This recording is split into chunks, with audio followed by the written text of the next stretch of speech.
I'm Karima with Hip Hop since 1987. I'm sitting down with Ivory Scott. How are you? I'm good, I'm blessed. What's up? It's your boy Ivory Scott right here with Hip Hop since 1987. Let's get to it. Ivory, a lot of people know your pen before your face. For those just discovering you, how would you introduce yourself? Not just as an artist, but a human. Honestly, like, I'm your everyday guy. You know what I'm saying? Like, you might catch me outside on a regular day, but I have been blessed to be able to work with some of the greatest artists in the world. Beyonce, Chris Brown, Dirk, you know what I'm saying? Like, Madonna. So, but I'm just, you know what I'm saying? I'm just a regular guy experiencing life like we all are. Okay, well, before we get into your musical career, let's just backtrack to your background. So you're from Chicago, Southside. South Side. How was that growing up? It was tough, like it should. You know what I'm saying? Like, for real. Like, And I see that you grew up with both parents in Chicago. I know were they together or nah, divorced? man. Growing up, like, I really like bounced back between, my mom, my grandma, and my father. So I didn't have like the upbringing like I having both parents in the household. I don't even ever remember both of my parents being in the household, but you know what I'm saying. So I don't, so I'm basically raised by my community for real. But as a black man having a father in Chicago, how was that though? Tough. You know what I'm saying? It was definitely tough. Like, just coming up in Chicago, like a lot of my influences and a lot of my brothers and cousins, you know what I'm saying, are heavy in the streets. And like, so to chase anything outside of the hood or anything outside of the ghetto, like, you know what I'm saying, was a challenge in itself. Oh, okay, and I saw that you played football. So when did you start your football career before you transitioned into music? Man, honestly, I never not did music. I started playing ball in middle school, and I had a great career in high school, and but like I never not did music. I always created an environment to create. But I saw that you did take your football career to college. Yeah, How long was that for? that was Just for a year and a half. a year and a half? Yeah, I went out to Iowa, played ball, but I even had a studio in my dorm room, Oh, okay. like that thing. Were you recording anybody in there or just yourself? Myself, really like sharpening my sword. And then I seen that you are good with your hands. When did that start, or when did you realize you were good with your hands? Forever. Like, my one time when I was living in LA, I was homeless in LA for like 9 months when I left Chicago, and I called my dad and I was like, man, Dad, like, I need to give me some food. You know what I'm saying? I need to like survive. Like, I need some help. And he was just like, son, look down at your hands. And he was just like, as long as you got your hands, you should always be able to feed yourself. And like since then, like I've always been willing to try anything. You know what I'm saying? That's why I just so happen to get good at a lot of things, because like I've always been willing to try anything. You know what I'm saying? So it started then. When I came out to Atlanta, I worked for a company called Hanover, which is like Hanover's like a company like builds like a lot of the high rises and stuff out here. But like I finessed my way to the top of the construction world, honestly. So let's go into your career journey. You said you've already did music in college. Yeah. And when you left college, when did you realize that you just wanted to completely do music? So I got injured in college. I went back home, and I went back to Chicago, and I think I was at home for a little bit before I realized that like I was so close to like just falling into the streets like my brothers and shit. And my mom was basically like, you need to figure out something else to do in your life. And I had a friend that I met in college, and he was like, "Yo, come to LA. I got an opportunity for you to meet Sony. A guy at Sony Records is gonna give you a record deal." So I went to LA. Anyway, the deal didn't work out. Shit didn't happen, but I stayed. You know what I'm saying? That's when I go back to saying like that's when I was homeless. Like I had bought my first keyboard. I sold my first keyboard, and bought my first car. And I lived in that shit like it was my crib for like 9 months in LA, just studio hopping, engineering, just being that nigga just to survive and chase my dreams in music. So after the 9 months, I ended up leaving LA and coming to Atlanta. I came out to Atlanta with a producer named Jimmy Deere. He was like a producer for like Sting and like some big like pop groups back in the day. And I came out here and shit, I started, you know what I'm saying, like getting on the horn, just grinding. Like, I knew Atlanta to be like the mecca of music for black people. And so I just came out here and I just continued the hunger, continued to grind. So what is it like dealing with all the egos inside of the studio room? I mean, honestly, is as long as you remain who you are, you know what I'm saying, as long as you got God in your heart, it ain't no room that you can't walk in and be yourself, you know what I'm saying? So like I ain't affected by egos, you know what I'm saying? Like some people gonna have a big head, like I always say, like the biggest artists in the world, they don't even have a big ego. It's be the artist that just caught a hit or just caught a vibe, but I don't get into all that. You know what I'm saying? I am who I am. Who I am don't change in any environment that I walk in. So I ain't affected by no room. So what is your writing process like when you're in the studio with everyone else? Or do you prefer to write by yourself? I mean, it's different every time. Like, sometimes, like, I might cook up a whole record, like I did Rich Motherfucker Dolo by myself, the record I did with Dirk, Polo G, and Trippie Redd, man. But there's records like Baddest where it was probably 50 people in the studio, you know what I mean? So, like, it's just, I'm open to create in any environment, you know what I'm saying? Like, so it changes every time for me. So let's talk about your new release project, Mud. How did you come up with the title Mud? So first out, I had the idea of basically creating a project called Mud Motivation. You know what I'm saying? Like I grew up in the trenches. You know what I'm saying? Like I come from nothing. You know what I'm saying? And a lot of great people do.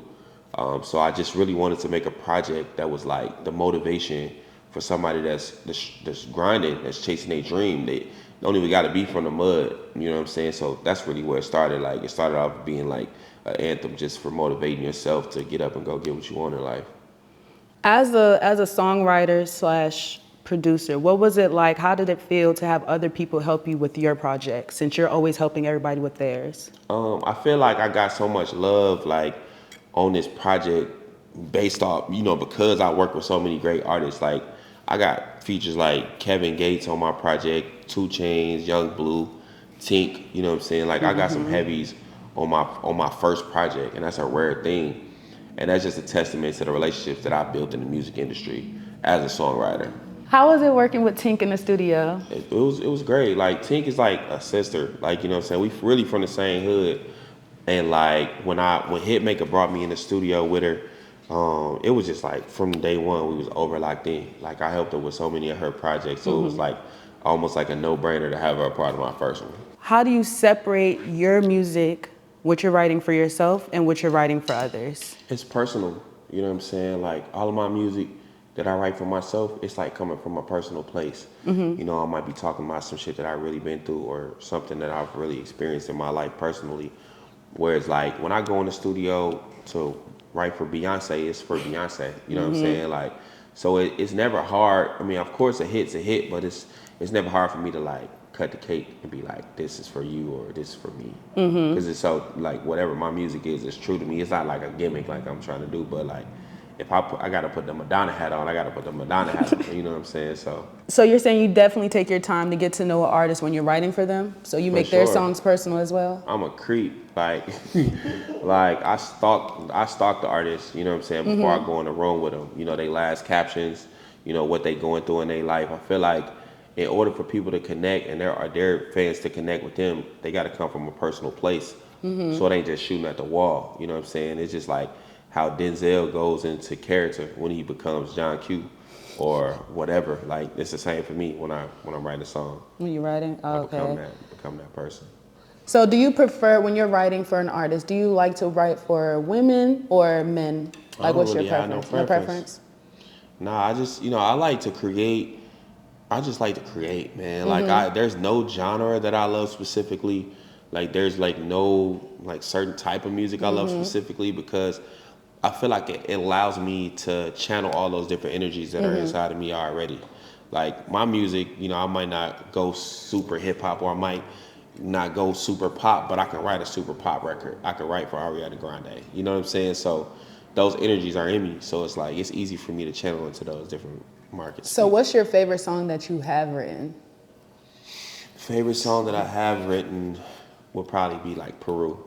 Okay. Why? Just because like when we did that song, like it was a party, and it's like a crazy backstory of that song is like Tina Davis called me. I was in San Francisco working with Young Blue and Babyface Ray, and I was in a hotel, and Tina Davis called me, and she's like one of the big dogs at Empire, and she's like, Ivory, I got this artist, this Afrobeat artist that I want you to work with. You know, he don't got no crazy following in the States, you know what I'm saying? But I think that if y'all got in the studio, it'd be crazy. And, you know, Fireboy wasn't really lit like that at the time. And, you know, it's so easy for us to like be like, I'll go to the Beyonce session, but I'm not gonna go to this session because he's a new artist. And I had that, you know, honestly, I had that feeling, but something, you know, just pushed me to go, you know what I'm saying? So I got up, I went to the studio, and the first record we did was Peru. So it's like, and that record has changed so many people's lives around that record. So, you know, it was a learning moment for me for sure. And that's why I value that record, like probably the most out of all. Because wasn't it like 50 countries? Yeah. Okay. Yeah. That joint was crazy. So you do embrace new artists. You embrace new writers. 1,000%. Yeah. Okay. 1,000%. I was that.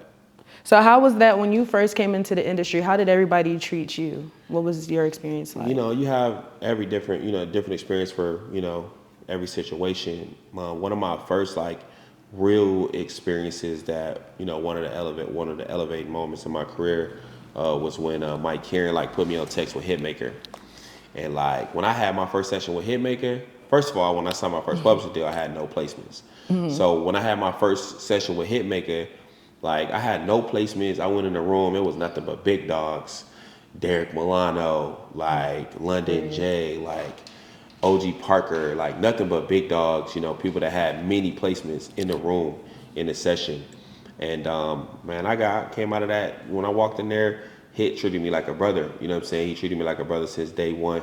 He's always like championed me. So like, it's like, how could I not like see somebody knowing like the level that I've gotten to in my career and not look back and be like, you know, pull somebody up, you know what I'm saying? So, because bro did that for me, like with nothing, no accolades. So I hear you're close with Hitmaka, and I know he used to be an artist before a producer. So did he have any influence on you switching over to being an artist? For sure. Like, you know, I've always like considered myself, you know, an artist, you know, that was going to transition into being a songwriter. Like I've always like looked at my career like that. Like I've always looked up to artists like The Dream, Neo, stuff like that. Like artists that, you know, really made that transition.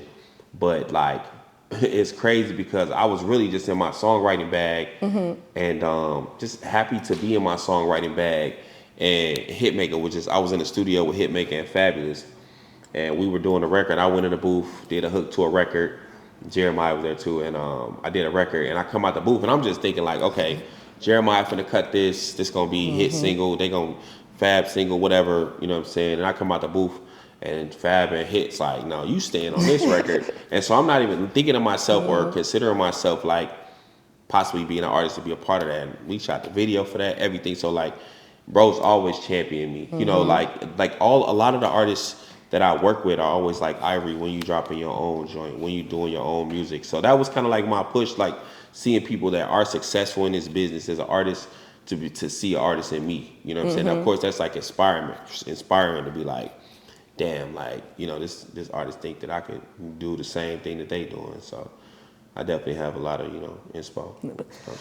I just want to take it back to your project real quick. So 99 Times and Control It was my two favorite. Appreciate it. So I want to know, for the songs that did not make the cut, what do you do with those? Like, are you thinking about giving them away? But I know you said you like getting personal with artists. Yeah, I feel like, you know, songs that might not be able to live on Mud can live on another project, you know, and also I'm not connected to any record forever. Like, you know what I'm saying? Like, if it didn't make the cut, I mean, I got records that was supposed to make the cut and I gave to an artist, you know what I'm saying? So it changed every time, you know, but I have like no like connection like to the song. Yeah, like I know, because I really feel like, and it, like not like being arrogant or not being like, you know what I'm saying, feeling like, but I really don't feel like, I feel like every time I go in a booth I can make a hit.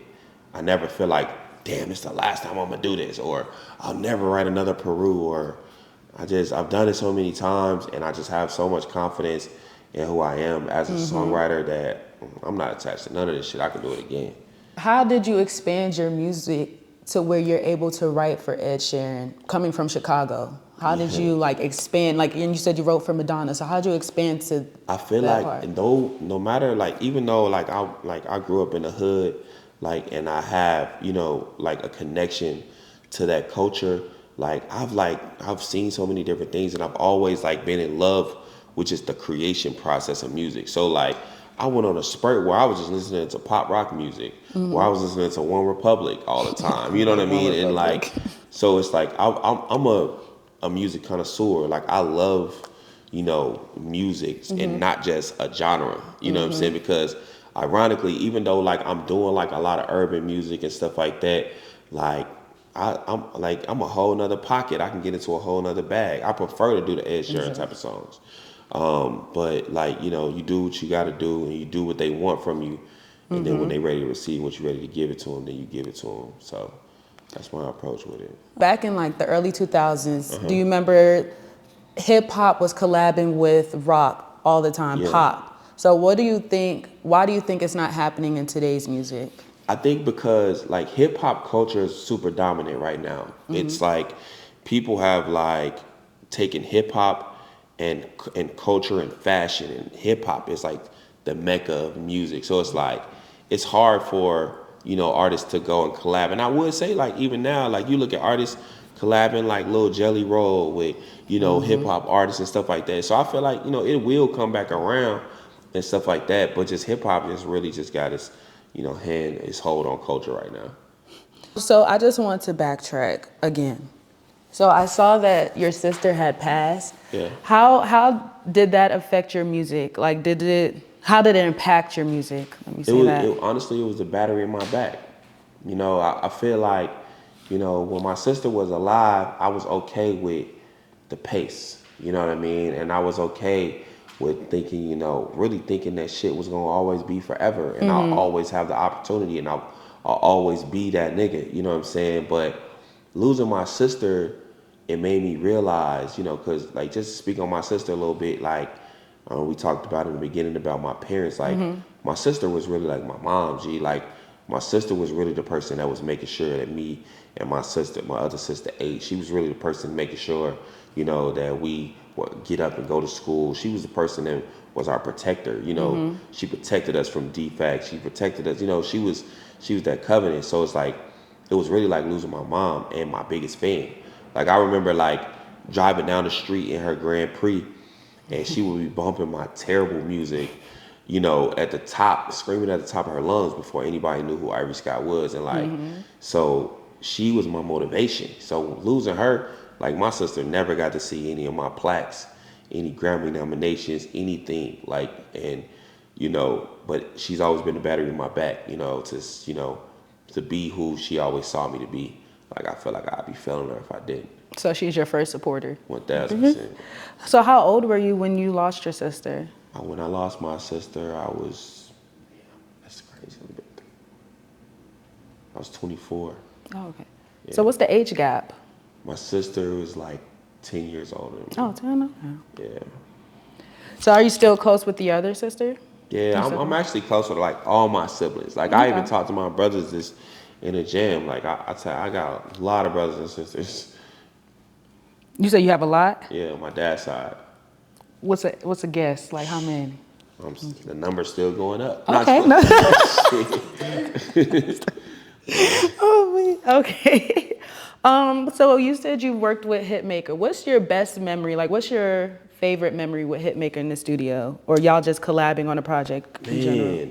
I feel like it's always a party. I learned so much, from bro. Like, so many different things. Like every time we work, it's not like work. You know what I'm saying? Like he always says, like, like when we go in the studio, he's like, man, the minute we stop having fun, that's time to leave, because it's like, how we gonna create the vibe if we ain't vibing when we creating the vibe? So like, bro, you know what I'm saying? Bro is really like, even though he get like a hard rap, for his life and his past and whatever, bro is like a solid dude. Like, you know what I'm saying? Like I see it's so many people in his business that he have put in position that might shit on his name or whatever. You know what I'm saying? But bro really a solid dude. Like he's a heavy part of changing my life. You know what I'm saying? So Did it's he a help movement. out at all with this project?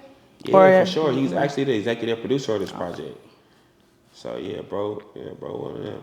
okay. So what's your writing like? What's your writing process? How was your writing process for this project? With this project, I spent a lot of time dolo. You know what I'm saying? Like I really like pissed a lot of co-producers and co-writers and labels and people off because I was so heavy in songwriting and I would be sending people pack after pack.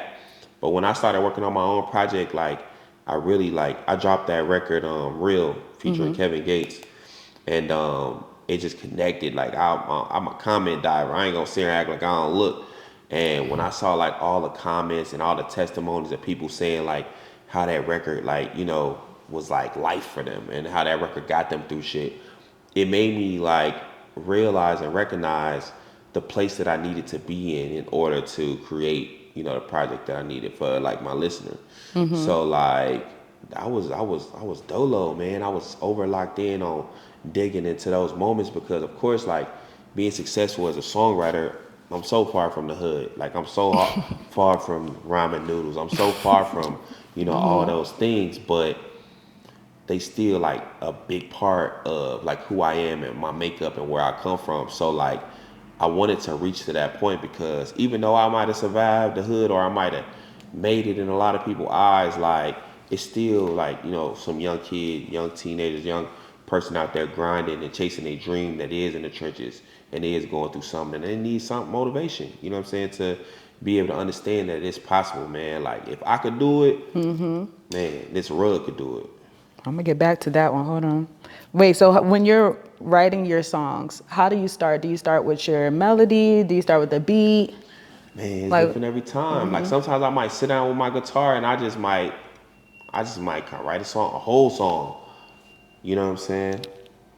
you, I might write a whole song, but like, or I might just go in the booth. Like a lot of times, like when I would hit, I just go in the booth. When I wrote "Baddest" for Chris Brown and Young Blue, I literally went in the booth. The first words that came out of my mouth was the hook to that song. So like, I don't know. You know what I'm saying? It's just different every time. how long did it take you to write that hook? Like About as literally long to. as you get, about as long as you hearing it, that's about however many seconds or minutes it was. That was the first thing that came out of my mouth. I was sitting out there I was sitting out in the console area, and Blue was like, "Man, I need something for the ladies, man. I need something for the, if you know how he talk, he's so country." And Hit was like, "Just go in the booth." And because Hit know like I'm a shooter, like. I'm like when I'm thinking about it, like if I'm in a room, like I told you before, like when I'm in a room with all the big dog songwriters or producers, I play football, so it's competition to me. Like that competitive spirit comes out of me, and I'm like the first thing that I say, gotta move the room. You know what I'm saying? So I just happen to be like blessed to be able to like do it on the spot. You know what I'm saying? Like so that record happened very fast. So if you can give any upcoming producer, songwriter any advice, what would you give them? Especially ones that come from Chicago. Man, look, honestly, you got to outwork the opposition. You know what I'm saying? Like, I still get up and write 10 songs a day. And I got so many number ones and so many records that I've been a part of, and I'm still that hungry. You know, Bird go to the studio every day, still, to this day. Imagine how many records he got. So you got to be willing to outwork. You know what I'm saying? This is a sport. You got to be willing to outwork. Like, your craft is going to get better if you keep putting work in. Anything that you do, you got to put that 10,000 hours in. So put that 10,000 hours in, grind. You know what I'm saying? Wake up, put boots to the floor and go get it, because I promise you, I'm going to keep getting it. So do you ever have any fear, like when you're about to send off a pack or anything, do you have any fear when you hit send? Honestly, I don't want to sound arrogant, but I really don't feel like nobody touching me. Like when it comes to like songwriting and shit. Like I Talk just your really, shit. I feel like I'm my biggest critic. Like I feel like I'm music. Like when I listen to music, I'm so critical. Like every bar, every word. If you listen to my album, it ain't no skip overs. It ain't no, I'm gonna say something. It's gonna mean something with everything that I say. So like, if I send it, I meant it. Like, you know what I'm saying? So I don't feel that way. I'll be sending it and I be knowing, like, waiting for the emojis to come back. I'm being honest. Like, and I'm not trying to be like arrogant or nothing. I just have that confidence It's in what I confidence. do. So how'd you build that confidence within yourself? Man, I feel like when God puts something in you, it's a superpower. And once you recognize it as a superpower, you do it. You know what I'm saying? Like I saw a highlight the other day where they was showing like highlights of like Ant-Man dunking on people. And it said something like, when he decides in his mind, I'm Ant, and he just take off. You know what I'm saying? Like that's how I feel. Like when I walk in the booth, I feel like I'm Ivory Scott. Like when I meet him, that's when I say, you know what I'm saying? But until then, I'm him. What message or feeling do you hope people walk away with after hearing this project? Motivation.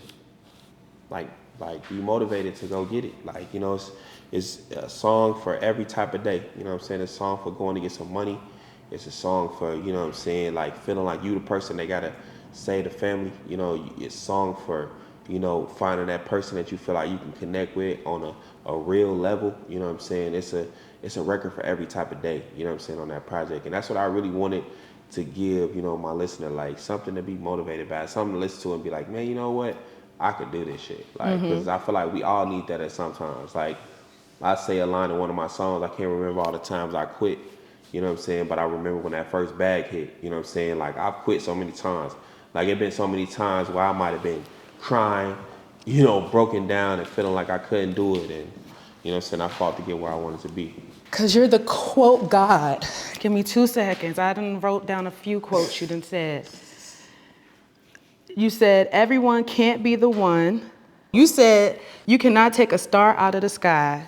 Child, you done ate my life with that one. I ain't gonna hold you.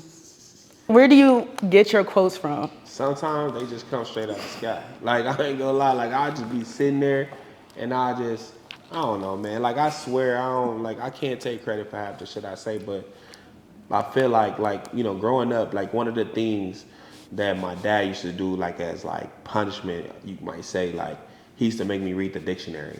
And, like, so, like, every day he used to be like, give me 5 new words. So it's like, when I'm thinking of songs, or I'm thinking of bars, I'm thinking of lines, just imagine, like, the Matrix. Like, I could see every word that rhymes with every word, and it's just, like, quick. Just because, like, my vocabulary is, like advanced from reading the dictionary. So like, but God, man, like, I don't know. Like, I be shocking myself. I text Vail and be like, bro, we got something going on. I be like, bar check. You know what I'm saying? Where it's just like something that I just might be thinking about randomly. So like, I don't know. Like, it just comes from where it belongs. So are you gonna make your daughters read the dictionary too? Nah, man, I promise you, the internet and with all the technology that's going on, I feel like there's other things that they can, focus on it. So how do you feel technology is with how are your daughters handling the technology? How are you handling your daughters with technology? Let's Well, put it that they way. boy girls, so Ebony and Ivory. So Oh, it's a boy and a girl. Yeah, the Oh, boy and okay. the girl, yeah. But they, you know what I'm saying, like they geniuses. I don't even want to, like, honestly, you know what I'm saying. I'm about to Joe Jackson this whole situation. You know what I'm saying. I'm gonna get out the way, but they are, you know what I'm saying. They're talented. All right, so if you're at home, off the road, chilling, what are you doing? What are you doing in the house? Probably building it. To be honest, like before I got here, I'm literally remodeling one of my studio in my house. I'm super hands on. Like, I really believe that, God made us in His image. You know what I'm saying? God is a creator. And I don't feel like just creating music is creating. So if I feel like building, whatever, like I'm building a cross cart right now. I'm building all type of shit. Like, you know what I'm saying? So I don't know. Like, I'm gonna be doing something with my hands for sure though. So did you build the actual structure of your house? Like, were you out there with the construction workers or? Most of it. Like, I promise you, I've had probably one person come to my house to work on my house. Like, but other than that, I did it myself. Okay, a man. Nah, Love for that. sure. Okay, so can you cook? I'm terrible at cooking, but I'm telling you, Look, I'm gonna keep it a buck with you. I'm terrible at cooking. Like I ain't never like I'm not gonna try to acquire. But listen though, what will tell you this: if I got into it and if I decided, you know what, To try. I'm finna bust this down. I just ain't never put my energy into it. But I'm too busy. I'm building. You want me to build a house? You want me to build At the least you car can do that. I'll and say cook? that. That's a lot. They could compromise. We compromise. Okay. So what's your favorite dish to eat though? If somebody was to cook something for you? Man, I'm like lately I like been on like a sushi kick. Like I like sushi. Like I like light food. You know what I'm saying? So I'm good. Wait, what's considered light food? Like not yams and fried chicken? Yeah, like I Oh, don't really okay. like that. Like I mean, I'm not gonna say I don't like it. Like you know what I'm saying, but It's okay. I don't I like like light yams. food. You know what I'm saying? I like light food. What's your favorite restaurant in Atlanta? So if you were to take a lady on a date, where would you Probably bone? bones. Yeah, What would you get from there? depending on who she. No, I was playing. I would get the steak. I would get the steak. I'll probably get a bone-in ribeye with some asparagus. Atlanta love a good Not steakhouse. for sure. Okay. What's one thing people would be surprised to learn about you? Damn, what's one thing? I mean,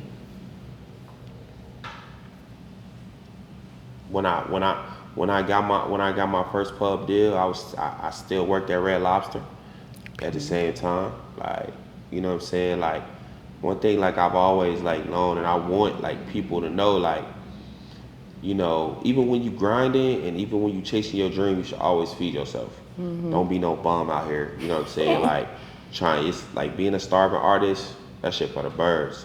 You know, take care of yourself because you can't put proper energy into what you love if you ain't feeding yourself. So I've always been willing to go out there and clock in, you know what I'm saying, and go get some money. Wait, what were you doing at Red Lobster? I I hope was a not cooking. server. Oh, okay. I was a server. Just make sure you wasn't cooking. No, I wasn't cooking. Oh, Definitely, okay. I would probably be better. I probably should have been cooking. I probably should have been. But nah, Was it good? You were serving? Oh, okay. Wait, are you really good at serving? yeah, I mean, I like to consider myself You like, were, you know what I'm saying? as an artist, from all of the producers and the big people that you've been in the rooms with, what's the best, absolute best advice you've received? Don't hoard music. Probably. Like, don't hoard music. You can't, like, sometimes, like, as artists and as songwriters, we like to sit on shit and say, it's not time, or it's not thing. It, like, I've grown, you know, from the music that I started with. Of course, you're gonna always grow. So it's like sitting on it, you just gonna listen back to it and be like, that's trash, because you were there at that time. So it's like, man, don't sit on it. Like, you know what I'm saying? Let the chicken sit on the egg, not you. For real. Okay, do you travel? Yeah, I love Where's it. your favorite place that you've traveled to? Favorite place, probably. I would say like I like Madrid, like Spain. Spain's like beautiful. I had a good time in El Salvador, even though it's like a wild thing to be out there, but it's a vibe out there. Wait, when did you go? I went out there right after they built that big prison. But like a good friend of mine owns like a resort down Oh, there. so you know people out there? Yeah. Oh, okay. I was hoping you didn't go by yourself. Oh hell no, we was escorted and everything. Just What's your favorite thing to do with your kids? music and normal people shit. I like doing normal people shit. Like, you know what I'm saying? Like, Normal. Okay. So if you weren't doing music, what do you think you'd be doing? whatever they paying the most for. So what was your major in college? Chemical engineering. So like, and then I did a minor in mechanical engineering. So like I could build like CPUs and motherboards, and I could build robots, shit like that. Speaking of, you said you built the Game Boy. Which Game Boy? I built the original Game Boy from scratch. What, the Advance wasn't the How'd Game you know Boy. about that? Nah. I'm Yeah. good at what I do. Yeah, I built the original Game Boy like from scratch, but I made a color screen. Oh, the colorful one? Yeah. Okay, what's your favorite game as a kid? My favorite game as a kid is probably like Madden. You said Madden? Yeah. Wait, who's your team? The Bears. The Bears. That was a Bear stupid down. question. Stupid question. Okay, so did you have any shout outs or anything you want to? Yeah, man. Shout out to everybody that helped me out with this project. Shout out to all my features. Shout out to all my supporters. You know, everybody that's been on this journey with me transitioning, you know, from songwriting, you know. And shout out, you know. No, and if you just give out your Instagram, let people know where they could follow you. Yeah, you can follow me on Instagram at I am Ivory Scott.